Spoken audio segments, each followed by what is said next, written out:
Assalamualaikum warahmatullahi wabarakatuh. Waalaikumsalam warahmatullahi wabarakatuh. Ya, perkenalkan nama saya Jumaini Ali Rohman. Ya, saya duduk di sini memperkenalkan diri sebagai perwakilan dari pengurus Komplek Putra Darun Najah di Pondok Pesantren Raudhatul Quran sebagai ketua komplek. Terima kasih. Cukup sekian seperti itu perkenalannya. Singkat, padat dan jelas ya. Pada Oke, mungkin langsung saja ya Kang Jume ya. Jadi Kang Jume ini kan sebagai ketua komplek Darun Najah ya kan. Eh, Sebelum masuk ke pondok pesantren, mungkin menurut Kang Jume, pandangan Kang Jume tentang santri. Santri itu apa? Terus kenapa harus menjadi santri? ya, pandangan saya tentang santri ataupun ya kenapa harus menjadi santri saja ya. Iya, seperti Ya. itu. Kenapa harus menjadi seorang santri? Ya, kita sebagai orang Islam, sebagai umat Islam itu kan dituntut ataupun anjuran dari agama untuk beribadah, Nah, beribadah itu tidak hanya serta-merta dilakukan, tapi harus ada ilmunya. Jadi ibadah harus dibarengi dengan ilmu. Dan ya dalam salah satu hadis itu kan dikatakan ya thalabul ilmi faridatun ala kulli muslimin wa muslimat. Mencari ilmu itu hukumnya wajib bagi setiap muslim baik laki-laki maupun perempuan. Nah, kemudian apa? Nah, kemudian ilmu yang wajib dicari itu ilmu apa? Ilmu yang wajib dicari yaitu dalam kitab Ta'lim Muta'alim dijelaskan adalah ilmul hal atau ilmu tingkah laku. Nah, kita sebagai orang Islam, misalkan kita sholat harus mengetahui tentang ilmunya sholat, yaitu dalam fikih, dalam pembahasan fasholatan. Nah, sebelum sholat kita harus mengetahui tentang bersuci, harus suci dari hadas kecil maupun hadas besar. Nah, itu dalam ilmu fikih namanya adalah toharoh dan lain sebagainya. Nah, maka dari itu kita sebagai orang Islam, salah satu cara ibadah kita semakin sempurna yaitu dengan cara kita belajar, kita mondok dan menjadi seorang santri. Seperti itu Kang Frisay. Jadi Santri adalah manusia. iya dong, santri adalah manusia. Adalah manusia. Oke, Kang Jume, selain menjadi santri, sekarang Kang Jume mempunyai kesibukan lain mungkin apa? Sibuk nggak ngapa-ngapain sih. Sibuk nggak ngapain ya? Iya. Oke. Mungkin sebagai ketua komplek ini, perkenalan atau gambaran sedikit mengenai komplek Darun Komplek Najah Putra. Darun Najah, Iya, mungkin oke. bisa diceritakan seperti apa gitu. Ya, Komplek Darun Najah Putra di Pondok Pesantren Raudhatul Quran. Nah, itu tentu saja ya, namanya aja Komplek Putra, otomatis dikhususkan untuk putra ya, dikhususkan untuk putra. Dan kemudian Komplek Darun Najah Komplek Darun Najah Pondok Pesantren Raudhatul Quran itu menampung sekitar 150-an santri dari berbagai jenjang pendidikan. Dari ada yang tingkat MI, ada tingkat yang SMP MTS, ada yang tingkat SMA dan SMK. Nah, gambaran untuk ngajinya atau kurikulumnya yaitu adalah mengaji Al-Quran dan mengaji kitab-kitab dasar. Nah, itu seperti itu untuk gambaran umumnya. Oke, itu mengenai komplek Darun Najah. Nah, selain tadi gambaran mengenai komplek Putra, mungkin sedikit juga bisa dijelaskan bagaimana peraturan pondok di komplek Putra. Mungkin bisa dijelaskan mengenai apa saja yang boleh dibawa dan apa saja yang tidak boleh dibawa, peraturan yang boleh dan tidaknya di komplek Putra. peraturan yang boleh dibawa dan yang tidak boleh dibawa. Ya, yang tidak boleh dibawa dulu ya. Ya, yang tidak boleh dibawa yaitu adalah ya yang pertama ya tentu saja yang diharamkan oleh agama, yaitu misalkan adalah sesuatu yang memabukkan, baik minuman keras maupun kemudian narkotika ya, itu jelas diharamkan oleh agama. Maka dari itu Pondok Pesantren Rodotul Quran Komplek Darun Najah Putra itu juga mengharamkan hal tersebut untuk dibawa dan digunakan di pondok pesantren. Kemudian yang kedua yang dilarang di pondok pesantren untuk dibawa yaitu adalah alat-alat elektronik, wabil khusus HP, kecuali bagi yang sudah diizinkan untuk membawanya.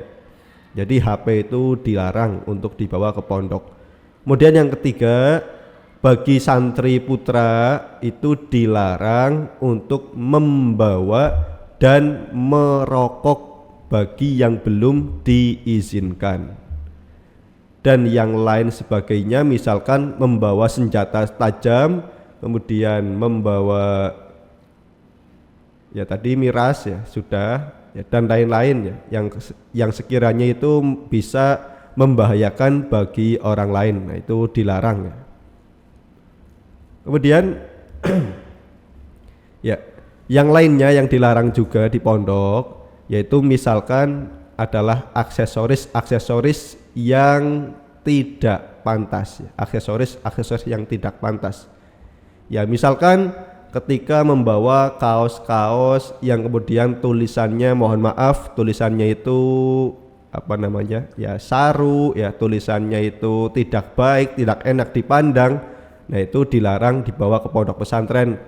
Aksesoris yang lain misalkan ketika membawa kalung, gelang, ya, cincin, anting-anting itu dilarang.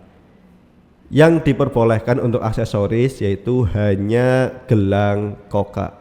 Selain itu dilarang.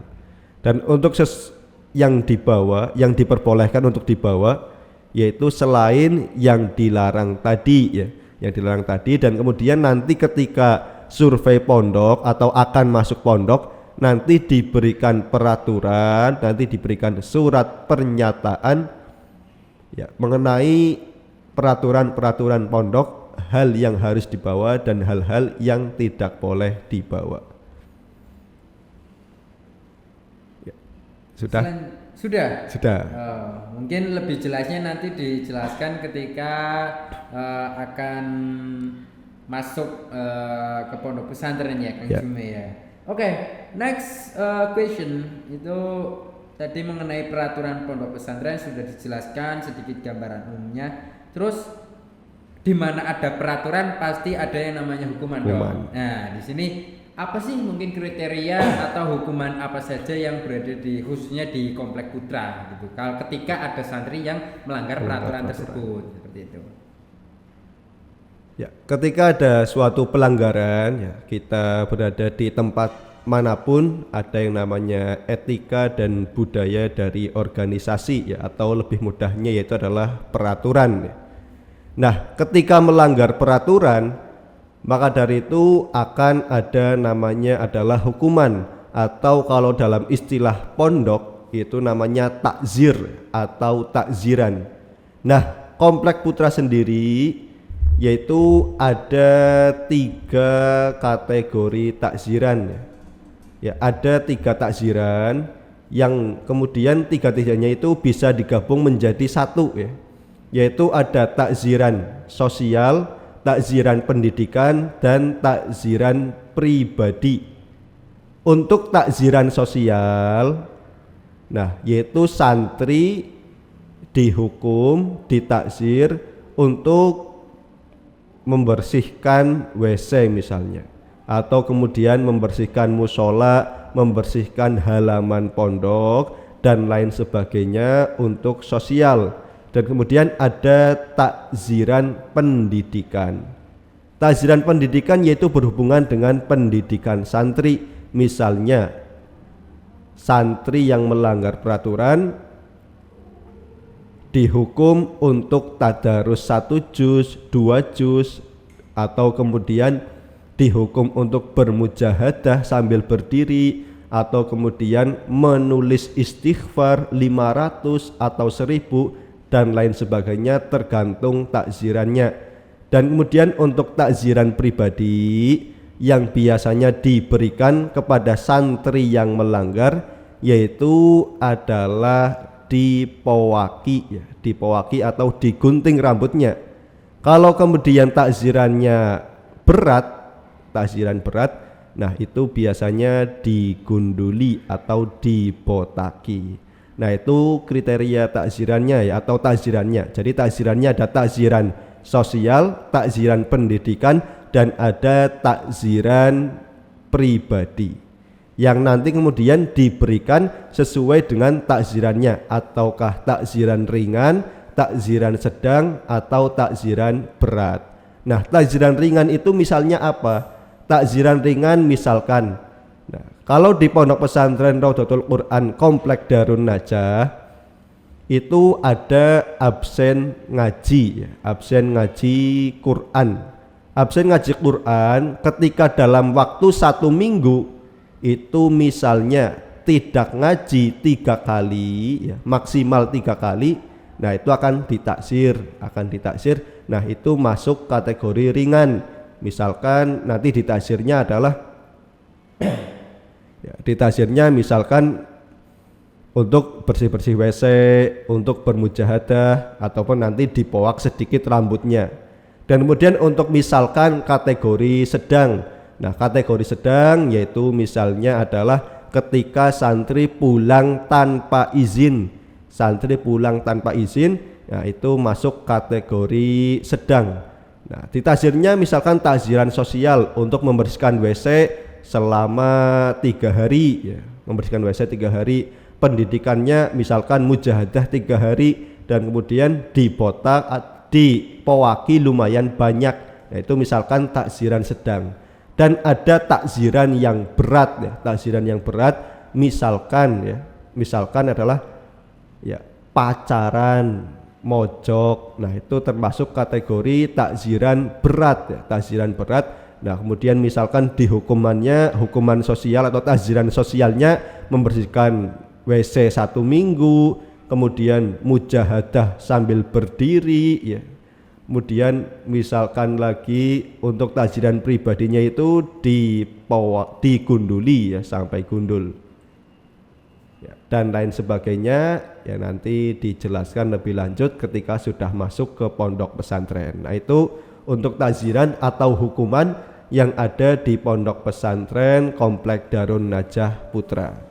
Ya itu Kang Frisey. Oke, nah itu tadi sedikit mengenai hukuman atau takziran yang berada di Darun Najah, ya, Kang Jumi, ya.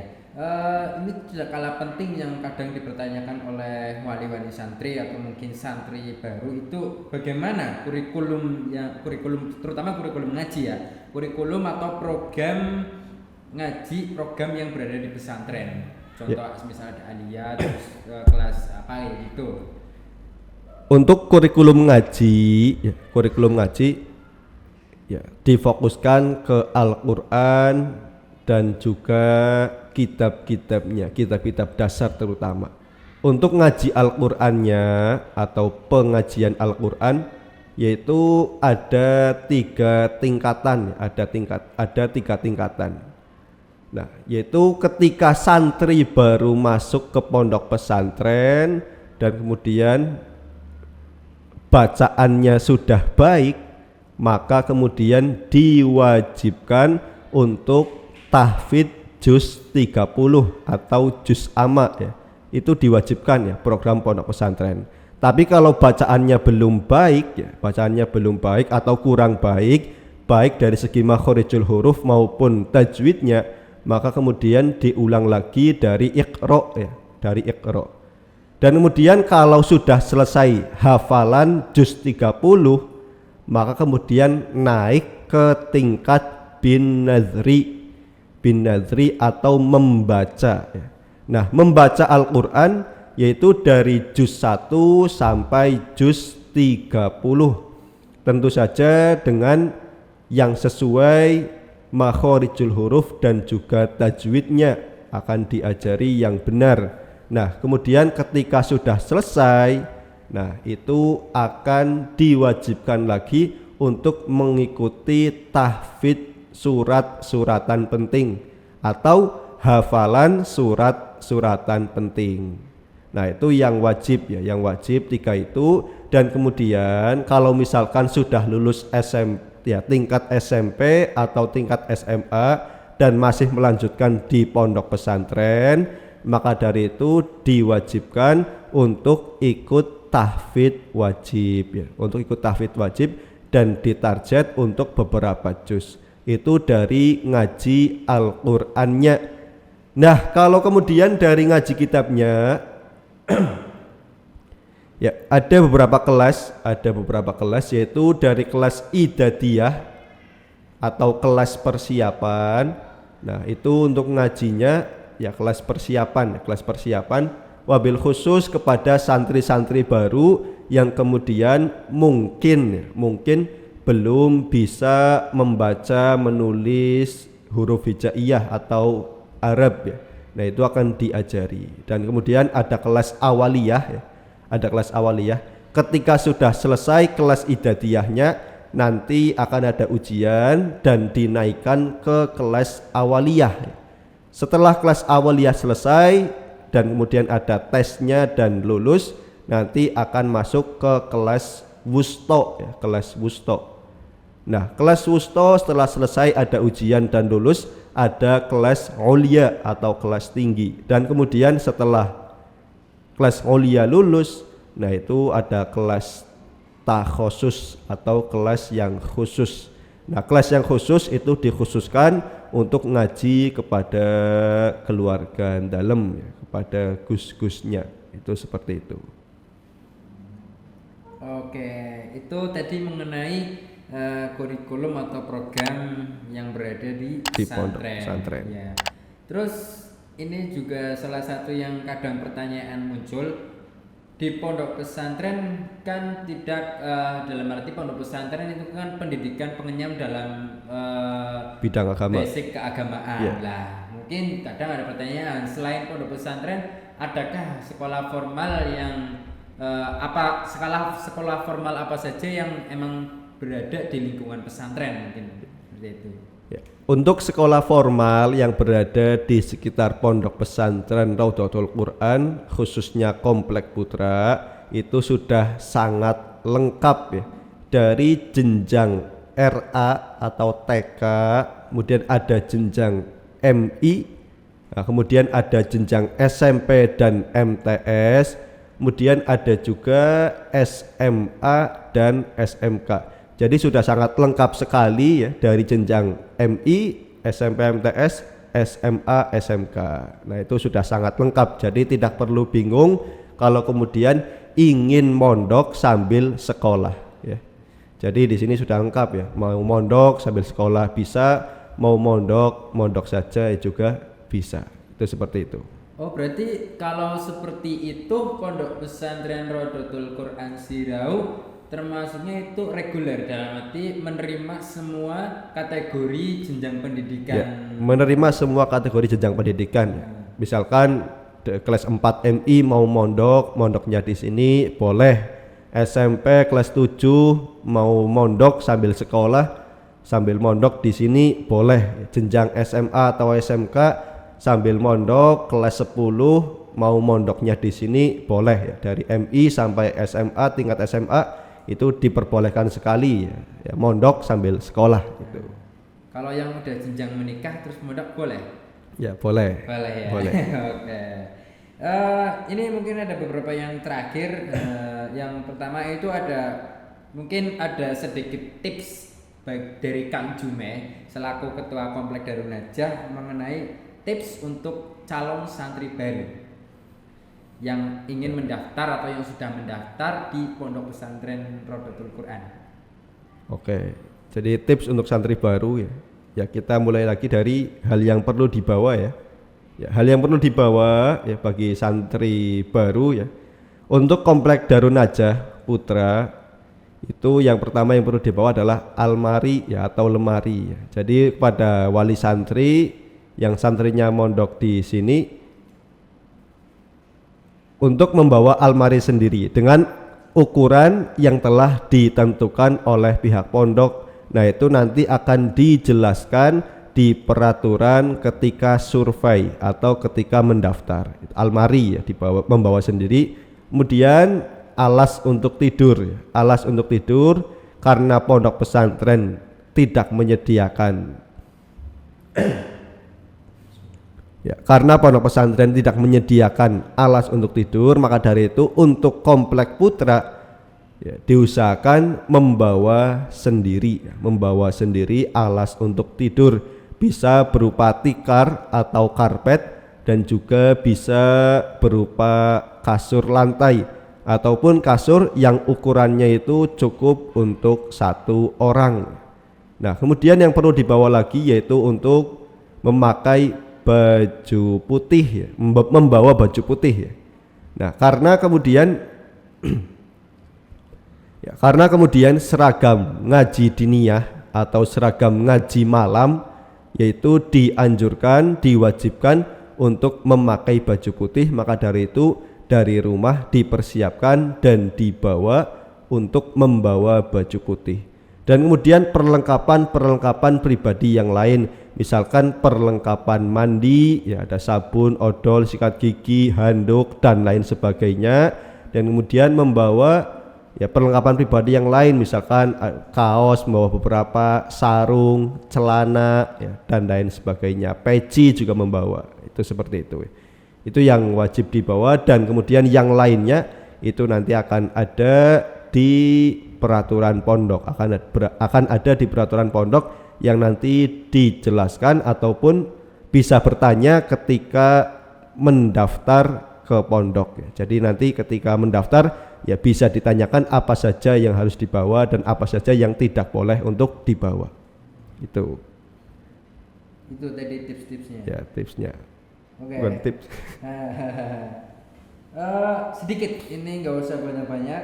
Mungkin ada bisa cerita sedikit mengenai kesan-kesan Kang Jume selama menjadi santri atau selama menjadi Pak Lurah atau ketua komplek. Sedikit mungkin yang bisa diceritakan. Ya, kalau kesan dan pesan ya. Kesan-kesan dulu kesan. aja deh. Pesan ntar terakhir di segmen terakhir. Ya, kesannya selama apa? menjadi santri. Kesan Kang Jume selama jadi santri, mungkin dari awal menjadi santri baru hingga sekarang bisa menjabat sebagai ketua kompleks. Aduh. Ya, kalau kesannya ya apa ya? Ya, selama menjadi santri mungkin pernah gudigen kah atau pernah menangis karena awal kali baru pertama kali mondok terus gak betah karena makanan atau apa seperti itu. Yang hal-hal yang menarik mungkin bisa diceritakan, ternyata santri seperti ini dan akhirnya menemukan hingga sekarang bisa duduk di sini dan bercerita kepada calon santri mungkin atau santri yang mendengarkan. Ya, kalau kesannya skip saja ya, skip, oke.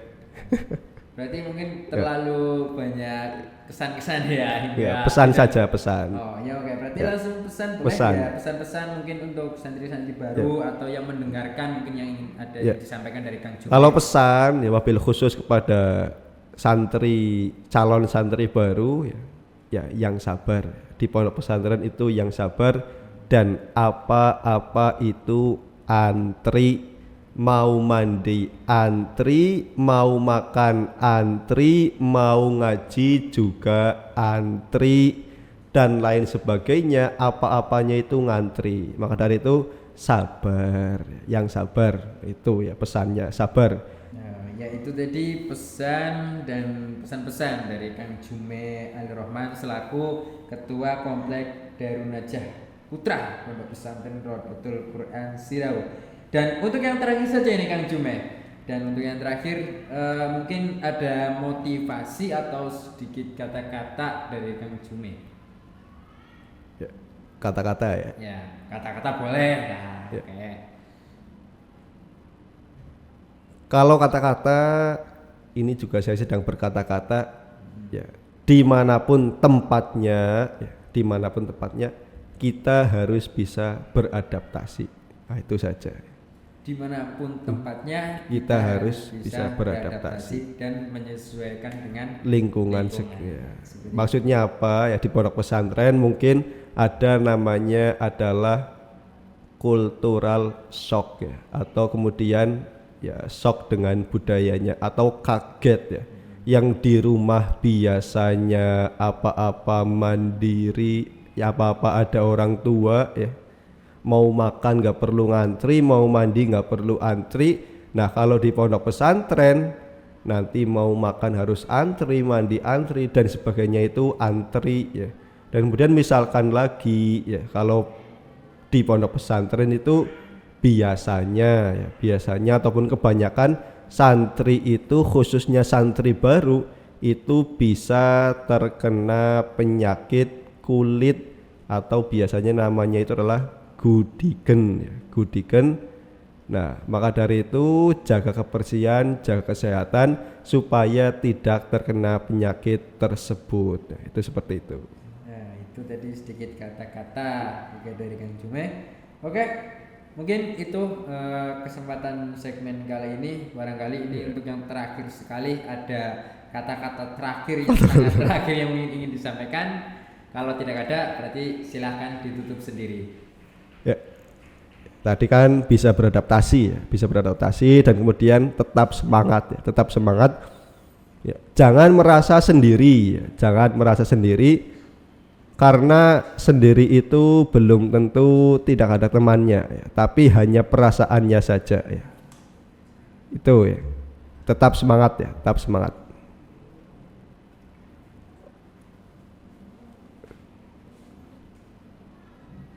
Oke, terima kasih, cukup sekian dari saya ya. Dan kemudian kalau ada yang bisa ataupun ada yang mau ditanyakan ya, bisa bertanya di kolom komentar ya, bisa bertanya di kolom komentar, ataupun kemudian nanti bisa minta kontak WA ya, kontak WA atau kontak telepon yang tertera di deskripsi ya, di deskripsi. Nah, nanti tertera ya, nanti tertera nomor telepon, nomor WA ya, bisa bertanya-tanya mengenai peraturan pondok, kurikulum pondok, hal yang harus dilakukan, hal yang dilarang. Nah, itu bisa ditanyakan ya. Nah, cukup sekian dari saya, kurang lebihnya saya ucapkan terima kasih. Saya Jumaini Ali Rahman. Wassalamualaikum warahmatullahi wabarakatuh. Waalaikumsalam warahmatullahi wabarakatuh. Terima kasih sebelumnya Kang Jume. Ya, sama-sama.